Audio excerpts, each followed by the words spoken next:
Hi, I'm Lisa Fletcher, and you're in the stream. Today, how do you get an entire country to change its attitude? It sounds cliche, but sometimes just one person really can do it. Today's guests, women with strong voices, changing the conversation one city, state, or country at a time.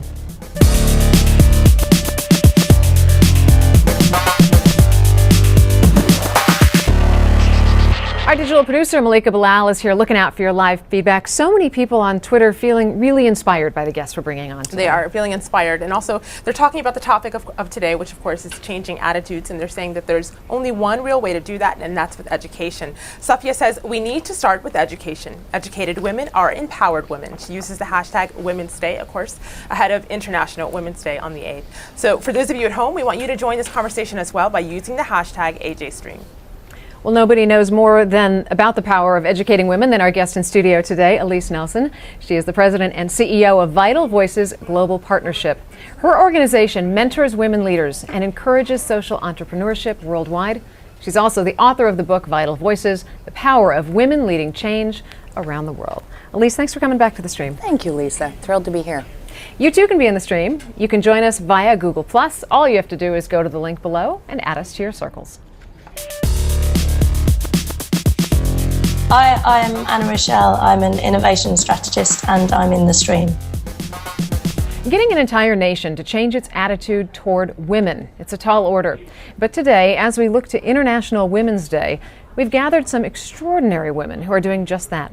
First, we have Marina Pisklakova-Parker. She is the leading advocate for battered women in Russia. She helped introduce the term domestic violence to Russians and set up the first hotline and counseling center. Her organization, Anna, operates 170 crisis centers across Russia and the former Soviet Union. On Skype is Linda Swana, a Guatemalan civil society activist and executive director of the organization Guatemala. Her organization trains citizens to become leaders and solve community issues. I want to thank all of you for joining us today. And Elise, I want to start with you. Just give us a sense of what the biggest issues, the biggest challenges are that women are fighting globally right now. Sure. Well, you know, I've worked in this space for 17 years, so I've definitely seen some great progress and steps forward. And I think International Women's Day is a great time to really take stock, look at how far we've come and how far we still need to go. And I think I would say that if we look around the world, one of the greatest challenges that faces every single country, community, culture is violence against women. You know, there are 600 million women today around the world who live in countries where domestic violence is not a crime. They're not safe in their own homes, let alone there are so many more women who live in countries where laws are not implemented. So to me, I think that's the greatest piece that we need to tackle, because it's not just a women's issue, it's not just a human rights issue. It affects our entire society, and it certainly has implications on our economy as well. Absolutely. You know, Marina, you've been fighting violence against women in Russia for 20 years. You started the country's first domestic violence hotline in 1993. Explain for people the degree to which domestic violence has existed in Russia, how it's almost part of the culture. Well, in Russia, there used to be a saying, he beats you, therefore he loves you. And that saying comes from the 16th century, where there were rules of a household called domastroy, where physical punishment was encouraged by a husband in order to discipline, quote unquote, a wife. So it's been very deeply rooted in our culture, but there is no such a culture as violence. I don't think violence can be really claimed by any culture as a really significant part of that. Well, what motivated you to start the hotline? Well, I was actually working at the research institute under the Russian Academy of Sciences, and as I was doing the research, I started receiving letters from women describing their situation, and to me that looked, when I read those letters, it was like a combination of crime story with a horror story. And I realized that we all know about that. We know somebody living with violence. Like in my class at school, there was a boy whose mother been abused. We all know about that, but we don't speak about that. And then when I started just helping as another, just as a human being, as a woman to other women, I called the police, I called social services, and everywhere I've heard, this is a private matter, we don't intervene. and I realized that these women are invisible in the society. Their suffering is tremendous, but there is no way to go for them. So that was really shocking to me, and that was my inspiration. Well, Marina, we're talking about Russian society, but our community members are chiming in about their areas of the world. Nadira Mahmoud says there needs to be more awareness in poor countries like Somalia, where women are victims of domestic violence, and they feel ashamed if they speak out because society isn't supporting them and their voices aren't heard.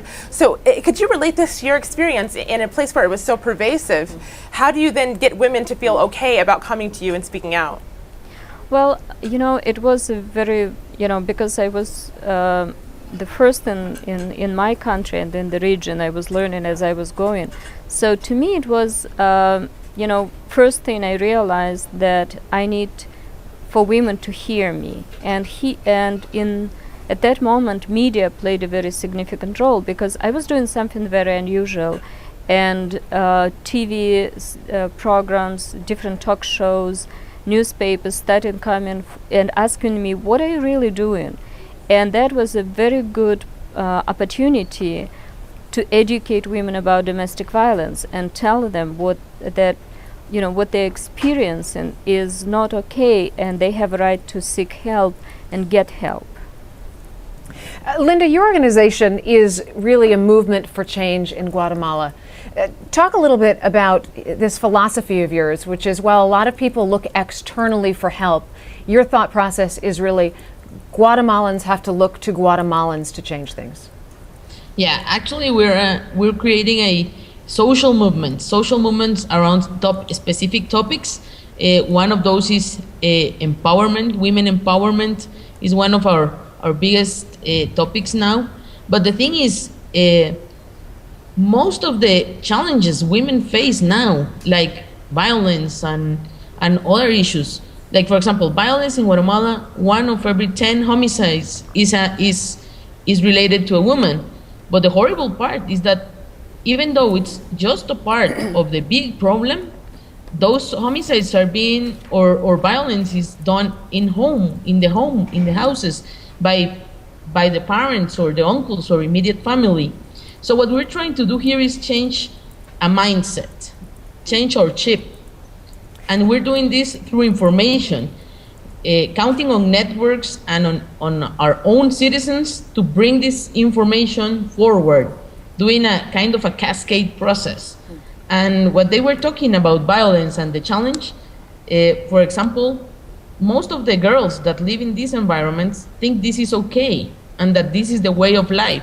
So when you put the information in front of them in a format that they can understand and actually start talking about it and telling them this is not the way of life, there have to be repercussions, there have to be things that we have to change, then you start a huge attitude change and a reality change and a mindset, because these girls are going to say this is not okay.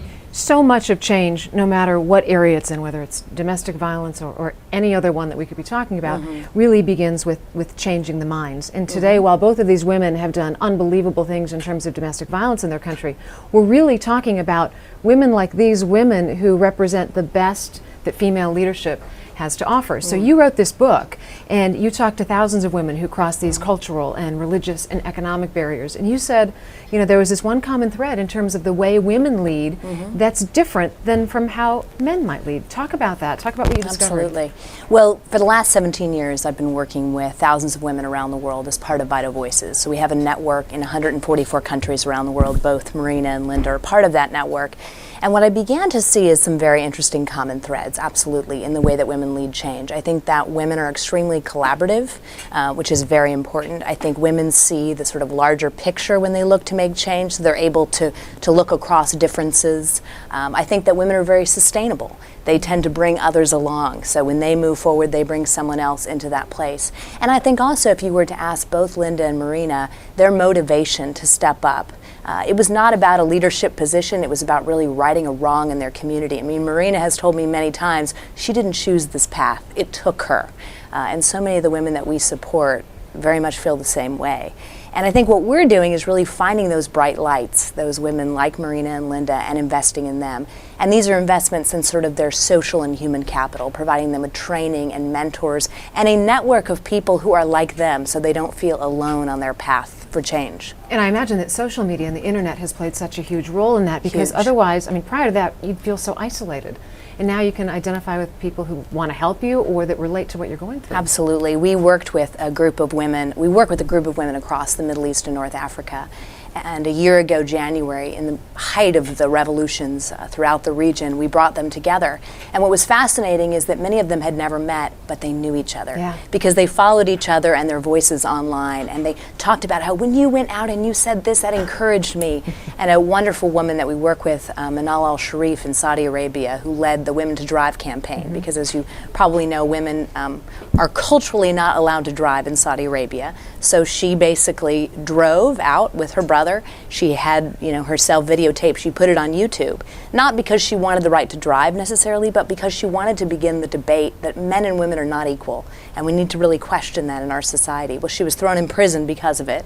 She was released, but partially because she had such a huge following of fans on Facebook and on her Twitter. And boy, did she start the conversation. She absolutely did. And the example of Manal al-Sharif, of course, is one that's a really good one in this discussion about changing mindsets versus changing laws.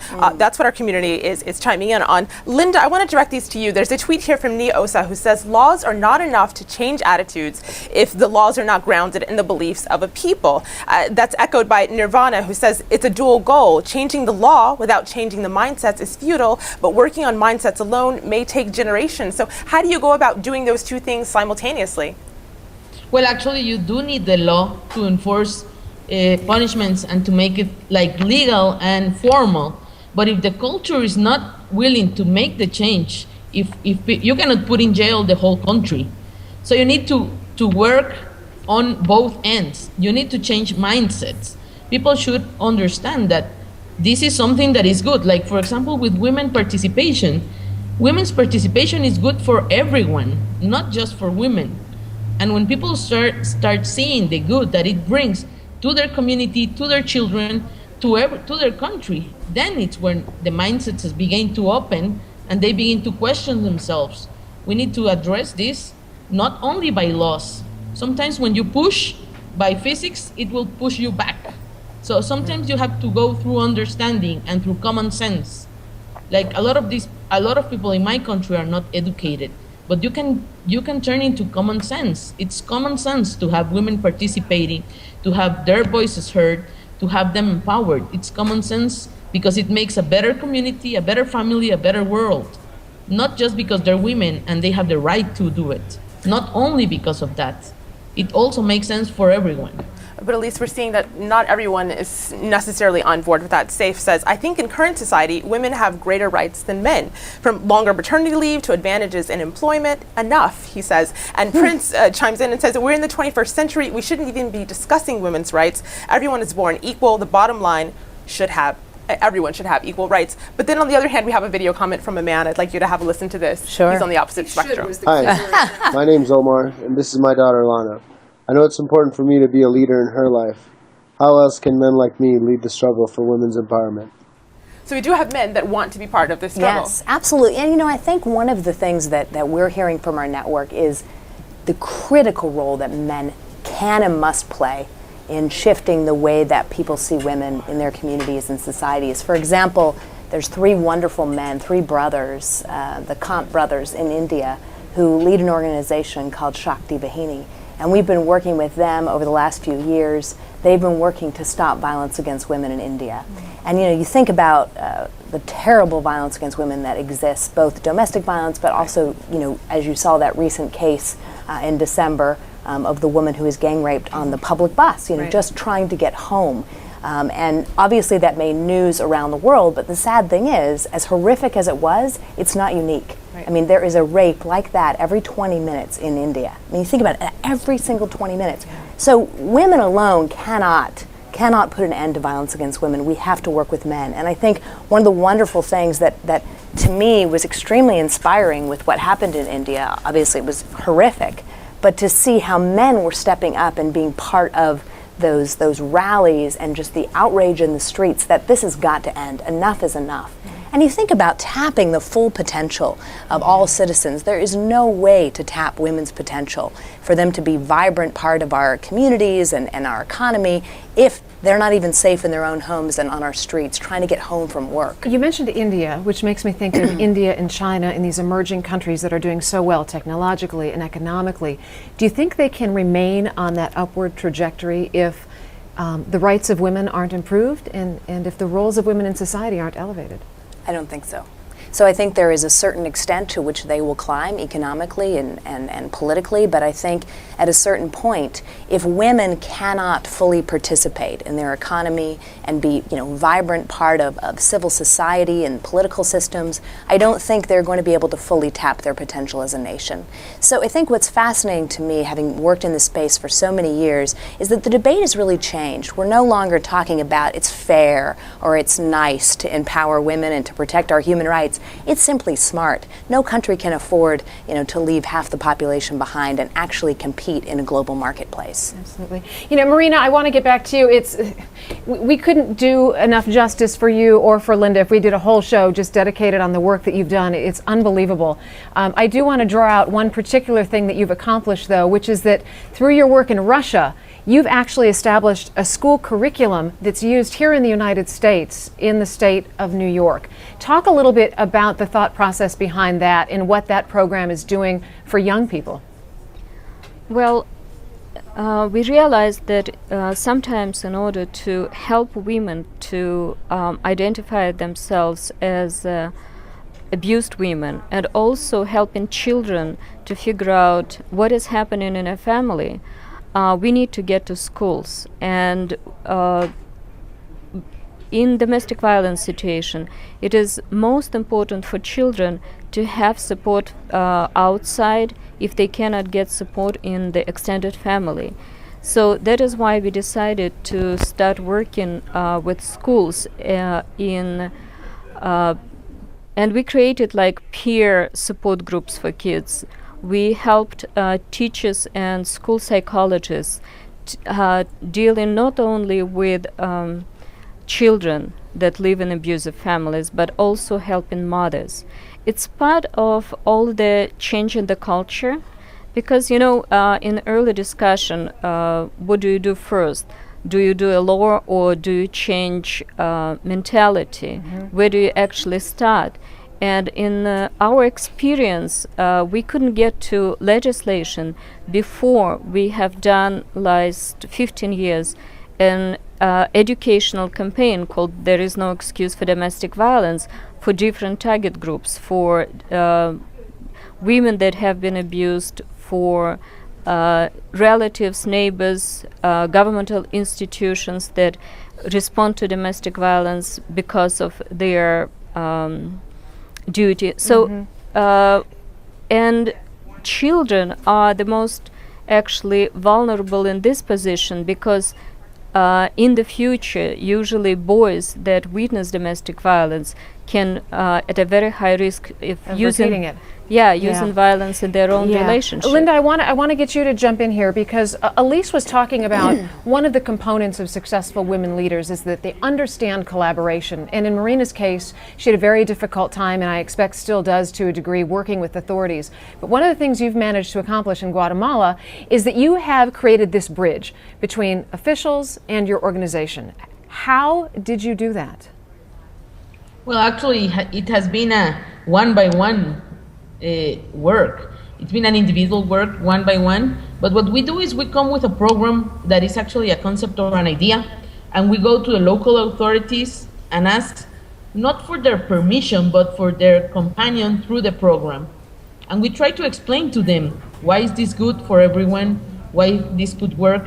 And I think regarding to women, everybody has a women in their life. They have their daughters, they have their mothers, they have their aunts, their cousins, so everyone can relate to this. And we come through the authorities so that we can do the mind change, but in companion with the local authorities, with most of the time are men that actually say, yes, our girls need this. Please bring the information and give it to them. So this has been a process of going from grassroots up, because when a community starts asking for something, it immediately starts putting pressure on the political end, and it starts going up and up and up. So we have been talking to different segments of the society, and when they understand that this is not a threat that men are going to lose or they are going to lose, but it's something that adds on and improves what we have now, and also it takes a little bit of pressure off of their shoulders. So I think that's where they start coming into the programs. Well, we asked our community for good examples of women-led initiatives where they're from, just to get a taste of what things are like all over the world. And we got a lot of tweets on education. Vusi says, the ladies in Bulawayo who pay school fees for the girl children whose parents cannot afford the fees because they're facing economic hardships. We got another one from Amar who says education projects are mainly run by women in Turkey. But then we got this video comment, Elise, about challenges to educational funding. Hi, my name is Rebecca Peters, and I'm a student at the University of California, Berkeley, studying International Development Economics. Given that we know that for every year beyond 4th grade that girls attend school, family size drops 20%, child mortality drops 10%, and wages rise 20%, it seems astonishing that international aid going toward education is declining. What factors do you see as the greatest barriers to keeping girls in school, and what do you think can be done best to address this issue in both the short and long term? So what are those barriers? Yeah, well, I'm very impressed because back when I was in college, I tell you, you couldn't find information about international women's issues, and it's a whole different day. So it's wonderful to get questions like this. We're actually working with Malala, who you probably, I'm sure, have followed her story. Right. She was obviously shot. She's a 15-year-old girl in Pakistan, shot by the Taliban because she was speaking out for girls' education, for her own education, and for girls in her community. And we've been working with her to set up something called the Malala Fund, which your viewers can certainly contribute to through our website at vitalvoices.org. But the Malala Fund is basically incubating a foundation for girls' education that Malala will one day, when she's well enough, with her father, who's a wonderful advocate for education as well, will one day run. And we're starting to actually work with some of the initial projects and begin to make some grants. And one of the projects is actually addressing just what you talk about.